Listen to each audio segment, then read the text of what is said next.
Last weekend, I went on a trip with some of my friends from university, and there we were discussing something. How do you know if someone's going to be successful or not? Can you literally tell by looking at someone whether they're going to be successful? And I've had the pleasure of the last 12 to 18 months to spend a lot of time around multiple millionaires and multimillionaires. I'm talking eight, nine figure people, even. And one thing that I've noticed is that all these people have something in common because when I was younger, I did not come from a rich family, right? But when I was younger, I used to think that rich and successful people had something that we don't. Like they were just vastly different people to the normal everyday Joe, right? But really and truly, it's not as different as people think. Like people think a multi-millionaire's routine is to wake up at 5 a.m., take an old ice cold shower, go gym first thing in the morning and have deep work and all that sort of stuff. And yeah, I mean that sounds glamorous, etc. But there's plenty of millionaires and multi-millionaires that wake up at 9 a.m. or wake up at 10 a.m. even, lounge around all day and still make millions in their pocket, because those are not defining factors. Those are shallow factors and sort of, I would say, minuscule things that really actually determine whether someone's going to be successful or not. It actually ranges deeper than this. I would go as far as saying that I could look at someone in their eyes, and you probably can too, look at someone in their eyes and determine whether they're going to be successful or not. And it comes down, in my opinion, to these two factors. Number one is an unwavering, borderline arrogant belief that whatever they do is going to work out.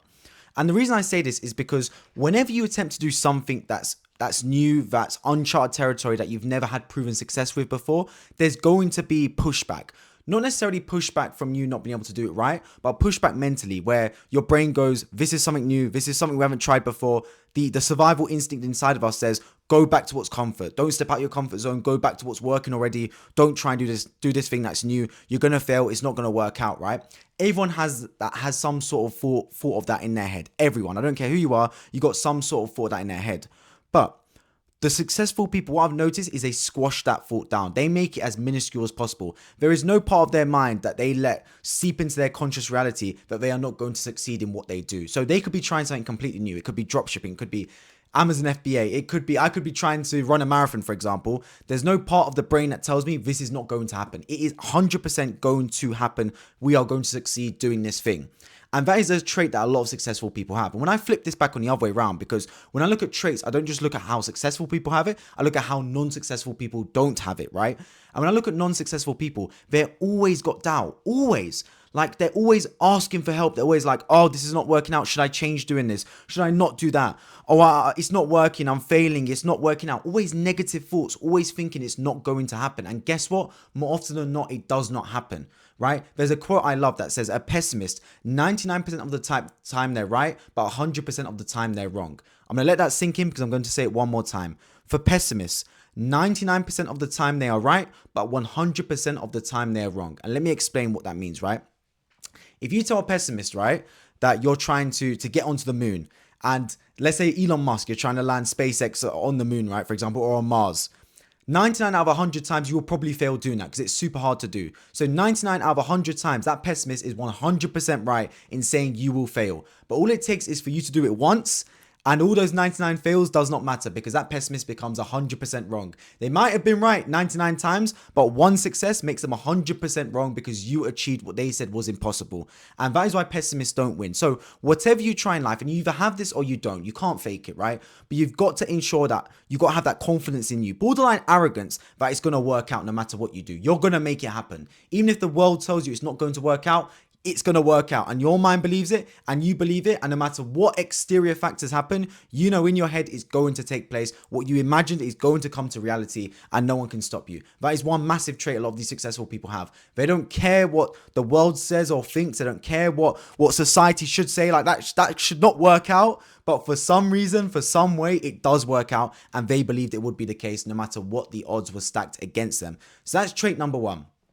And that feeds into trait number two, which is just unwavering determination to make it happen, right? Because in this world, you have setbacks. If you don't have setbacks, you're not doing something right. Like stuff is going to go wrong. Stuff has gone wrong a lot of times for me, but also a lot of stuff's gone right. And this is what I said also to my friends when I was on the trip with them, right? I said, yes, for my age, as a just turned 23-year-old that's a business owner, owns my own business, in a lot of ways I am successful, but believe it or not, I've probably failed a lot more than a lot of people my age too.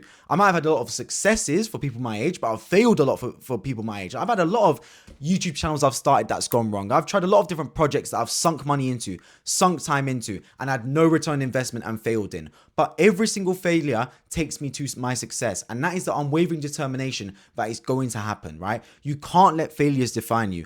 If you look at an unsuccessful person, they always talk about what happened and how it didn't work out, and oh, I tried to do this but it didn't happen, and where are you now? You just didn't try and do it again. They always talk about what could have been.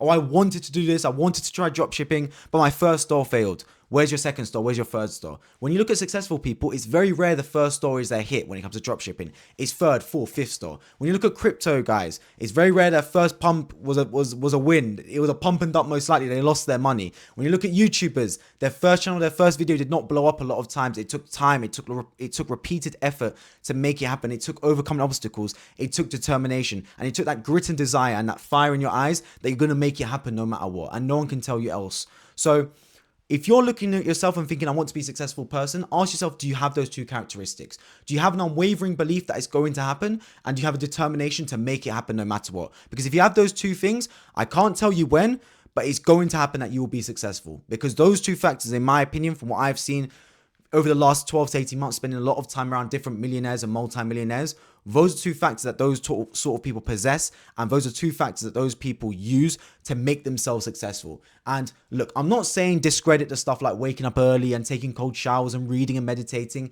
Yes, to an extent, that's important for building discipline, but don't kid yourself into thinking having those cold shower routines is going to make you rich. It does not work like that. I read a lot of books, as you can see on my shelf right now. Yeah, just because I read books, it's not going to make me rich. Reading The Lean Startup, which is on my shelf right above me there, is not going to turn me into a millionaire, right? It's applying those methods. I read because I like the knowledge it gives me, but I'm smart enough to realize that just picking up a book and reading it is not going to make me rich. However, if I keep trying every single day and have the belief that it's going to work out and keep determined to try and improve every single day, even if stuff doesn't go right, even if the odds are stacked against me, that out of every single aspect you can have, I don't care what characteristics you have, right? But if you have confidence, charisma, and belief that it's going to work out, that is far more important than anything else on this planet and will be a far bigger determiner of you being successful. And I say this with absolute fact because next time you go out and you're talking to someone, you can look at them in their eyes and I guarantee you will be able to tell if they're going to be successful or not. Winners have that look in their eyes.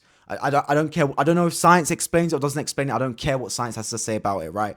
Winners have a look in their eyes that other people don't. And if you're a winner, you need to have that fire and that look in your eye that it's going to happen. I don't care if the world hates you, you're going to make it happen. Remember, you are the only person that can make it happen, but you are also the only person that can mess it all up.